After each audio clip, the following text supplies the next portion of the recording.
Buenos días. Hoy vamos a continuar con la Biblia en un año con Fray Nelson Medina. Todos los días son 3 textos, uno del Antiguo Testamento, un salmo y uno del Nuevo Testamento. La lectura demora entre 12 y 15 minutos. Debes sacar el tiempo ya que no es solo escuchar. Busca los textos en tu Biblia y los vas siguiendo. Estamos en el día 189. Los textos para hoy son Segunda de Crónicas, capítulo 7, Proverbios, capítulo 18, versículos del 1 al 12 y la carta a los Romanos, capítulo 7. Disfrútenlos, los dejo en compañía de Fray Nelson Medina. Bienvenidos, este es el día número 189. Estamos leyendo toda la Sagrada Escritura en 365 días. Pidamos ahora la gracia del Espíritu Santo. Es una gracia, es un regalo. Ese regalo lo mereció para nosotros Jesucristo, con el valor infinito de su santísima sangre en la cruz. Confiemos en el don del Espíritu y sigamos nuestro camino. Hoy tenemos textos del segundo libro de las Crónicas, del libro de los Proverbios y de la carta de San Pablo a los Romanos. En el nombre del Padre, y del Hijo, y del Espíritu Santo. Amén.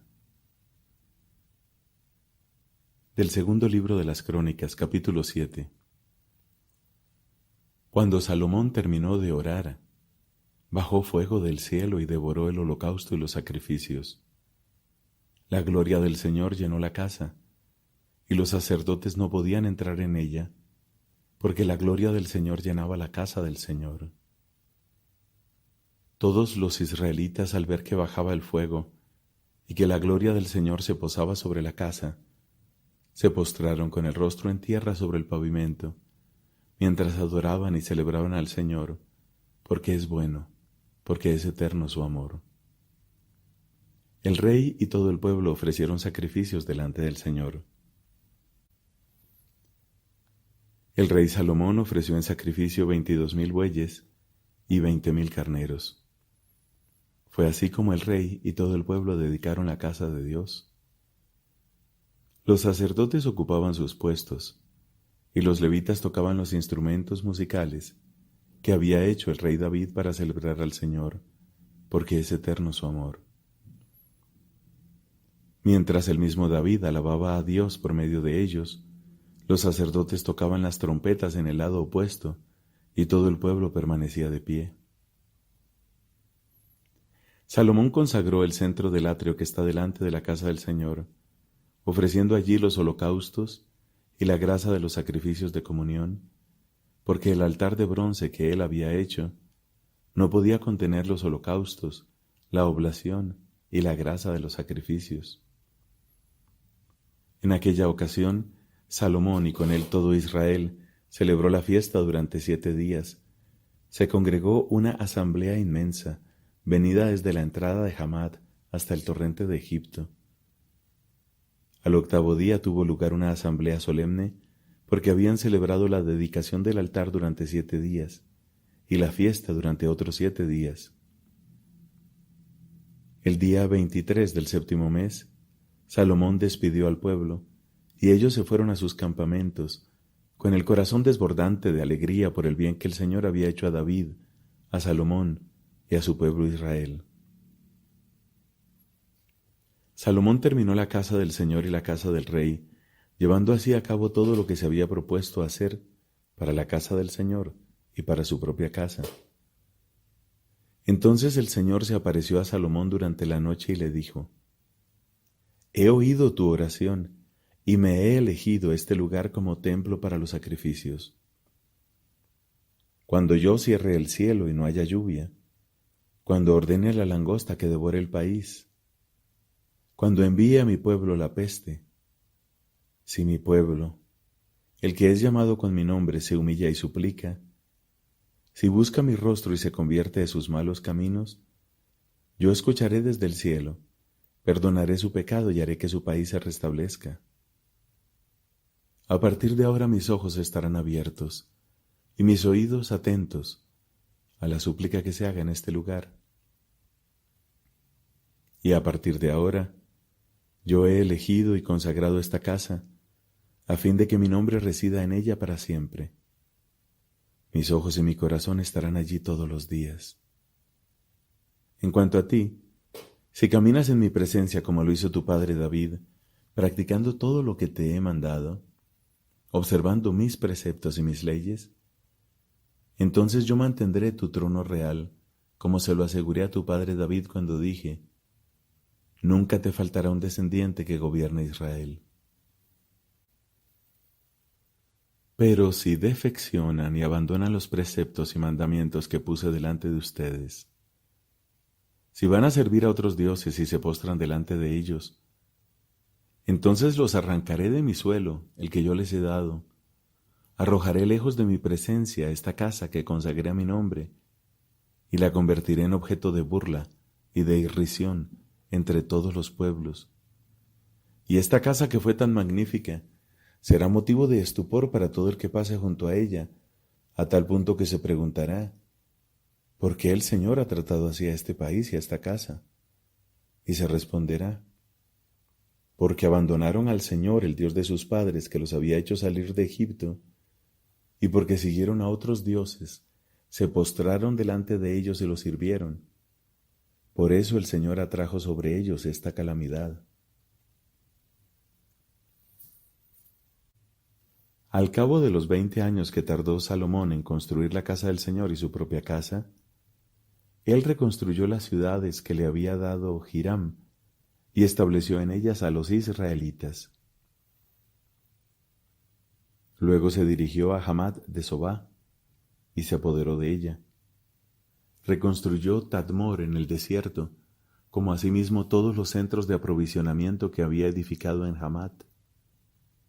Reconstruyó Bet-Jorón de arriba y Bet-Jorón de abajo, plazas fuertes con muros, puertas y cerrojos, y también Baalat, todos los centros de aprovisionamiento que tenía Salomón, todas las ciudades para los carros de guerra y la caballería, y todas las demás construcciones que Salomón quiso levantar en Jerusalén, en el Líbano y en todo el país sometido a su dominio.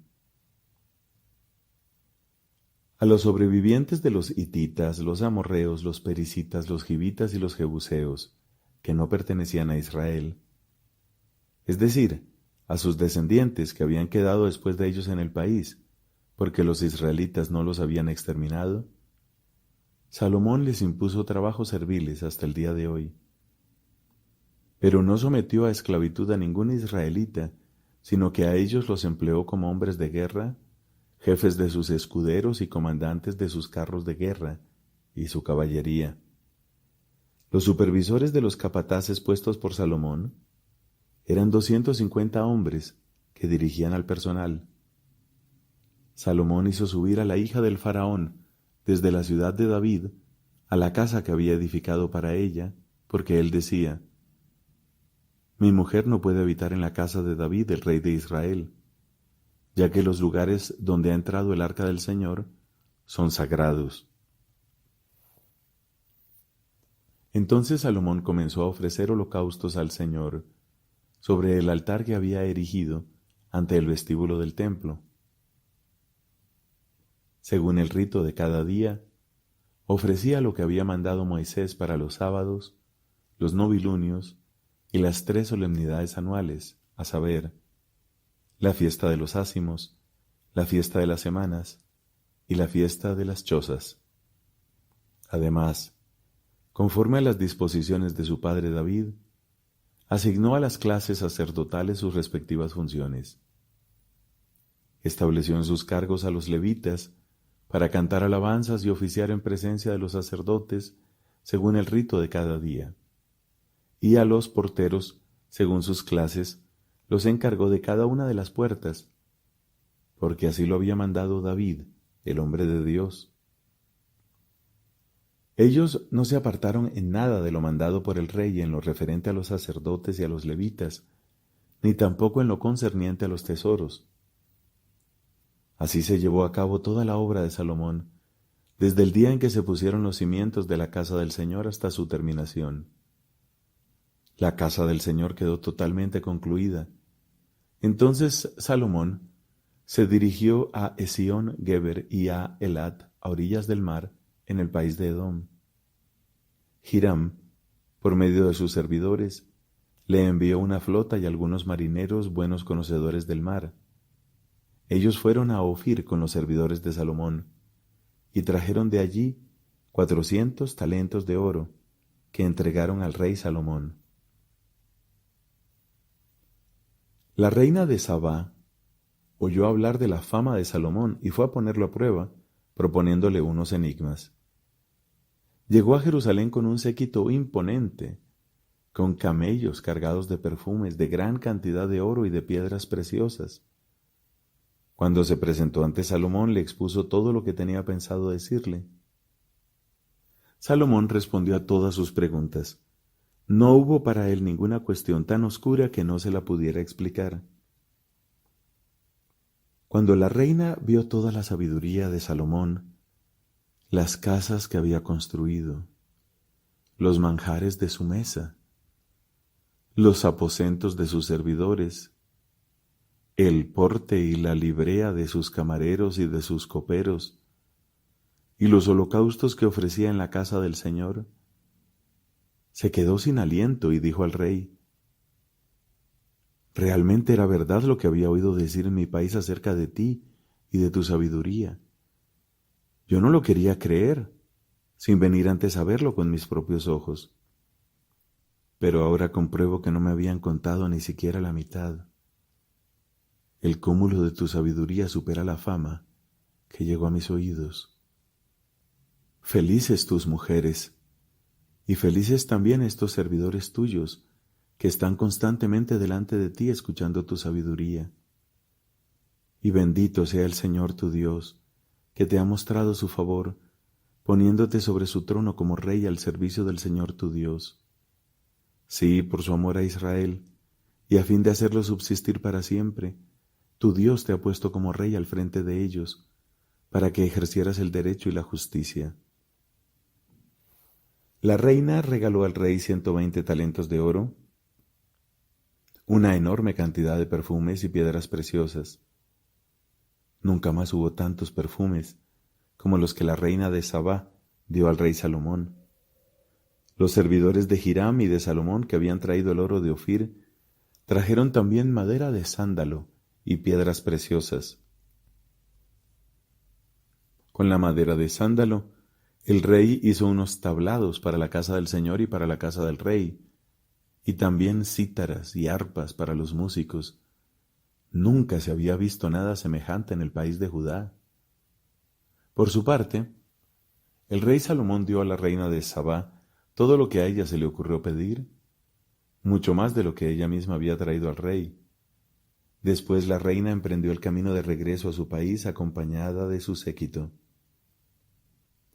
El peso del oro que recibía Salomón en un solo año ascendía a 666 talentos, sin contar lo que aportaba el tráfico de los viajantes y mercaderes. Todos los reyes de Arabia y los gobernadores del país llevaban oro y plata a Salomón. El rey Salomón hizo 200 grandes escudos de oro trabajado a martillo, empleando para cada uno 600 siclos de oro, y 300 escudos más pequeños, también de oro trabajado a martillo, empleando para cada uno 300 siclos de oro. Luego el rey los ubicó en una sala llamada Bosque del Líbano. El rey hizo además un gran trono de marfil al que recubrió de oro puro. El trono tenía 6 gradas, una plataforma de oro, unos sostenes y brazos a ambos lados del asiento.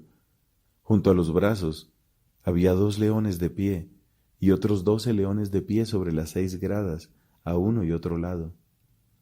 En ningún reino se había hecho nada igual. Toda la vajilla del rey Salomón era de oro, y todo el mobiliario de la sala llamada Bosque del Líbano de oro fino. No se usaba la plata, a la que en tiempos de Salomón no se la tenía en cuenta para nada, porque el rey disponía de una flota que iba a Tarsis con los servidores de Hiram, y una vez cada 3 años, las naves de alta mar llegaban cargadas de oro, plata, marfil, monos y pavos reales. El rey Salomón superó a todos los reyes de la tierra en riqueza y sabiduría. Todos los reyes de la tierra trataban de ver a Salomón para oír la sabiduría que Dios había puesto en su corazón. Y cada uno aportaba sus presentes, objetos de plata y oro, trajes, armas, perfumes, caballos y mulas, así año tras año. Salomón llegó a tener 4.000 caballerizas para los caballos y los carros de guerra, y 12.000 caballos que acantonó en las ciudades de guarnición y en Jerusalén junto a él. Él dominaba sobre todos los reyes, desde el río hasta el país de los filisteos y hasta la frontera de Egipto. El rey hizo que la plata fuera en Jerusalén tan común como las piedras, y que la madera de cedro fuera tan abundante como los sicomoros de la Céfela. Los caballos para Salomón se importaban de Musurí y de todos los países. El resto de los hechos de Salomón, desde el comienzo hasta el fin, está escrito en las crónicas del profeta Natán, en la profecía de Ahías el silonita, y en las visiones del vidente Idó acerca de Jeroboam, hijo de Nebat. Salomón reinó sobre todo Israel en Jerusalén durante 40 años. Luego se fue a descansar con sus padres y lo sepultaron en la ciudad de David su padre. Su hijo Roboam reinó en lugar de él. Palabra de Dios.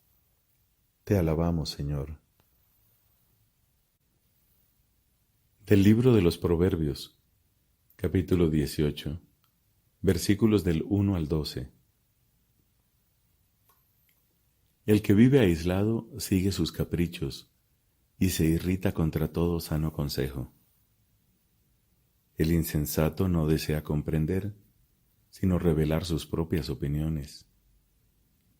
Junto con la maldad llega la ignominia, y con la pérdida del honor el desprecio. Aguas profundas son las palabras de un hombre, torrente desbordante es la fuente de la sabiduría. No está bien rehabilitar al malvado perjudicando al justo en el juicio. Los labios del insensato promueven litigios y su boca incita a golpear. La boca del insensato es su ruina, y sus labios una trampa para su vida. Las palabras del detractor son como golosinas que bajan hasta el fondo de las entrañas. El que es negligente en su trabajo es hermano del que destruye. El nombre del Señor es una torre fortificada. El justo corre hacia ella y se pone a salvo. La fortuna del rico es su plaza fuerte. Se la imagina como un muro inexpugnable. Antes de la ruina el hombre se ensoberbece, pero la humildad precede a la gloria. Palabra de Dios. Te alabamos, Señor. De la carta a los Romanos, capítulo 7. ¿Acaso ustedes ignoran, hermanos, hablo a gente que entiende de leyes, que el hombre está sujeto a la ley únicamente mientras vive? Así, una mujer casada permanece ligada por la ley a su esposo mientras él viva, pero al morir el esposo, queda desligada de la ley que la unía a él. Por lo tanto, será tenida por adúltera si en vida de su marido se une a otro hombre. En cambio, si su esposo muere, quedará desligada de la ley y no será considerada adúltera si se casa con otro hombre. De igual manera, hermanos, por la unión con el cuerpo de Cristo, ustedes han muerto a la ley para pertenecer a otro, a aquel que resucitó, a fin de que podamos dar frutos para Dios. Porque, mientras vivíamos según la naturaleza carnal, las malas pasiones, estimuladas por la ley, obraban en nuestros miembros para hacernos producir frutos de muerte.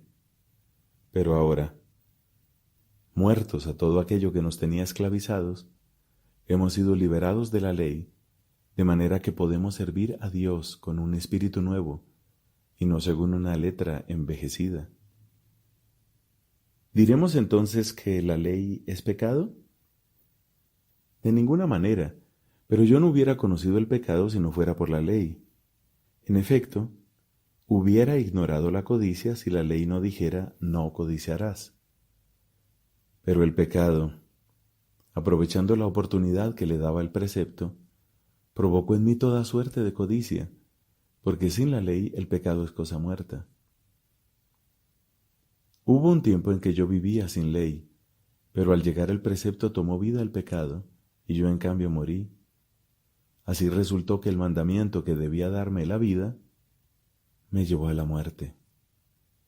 Porque el pecado, aprovechando la oportunidad que le daba el precepto, me sedujo, y por medio del precepto, me causó la muerte. De manera que la ley es santa, como es santo, justo y bueno el precepto. ¿Pero es posible que lo bueno me cause la muerte? De ningún modo.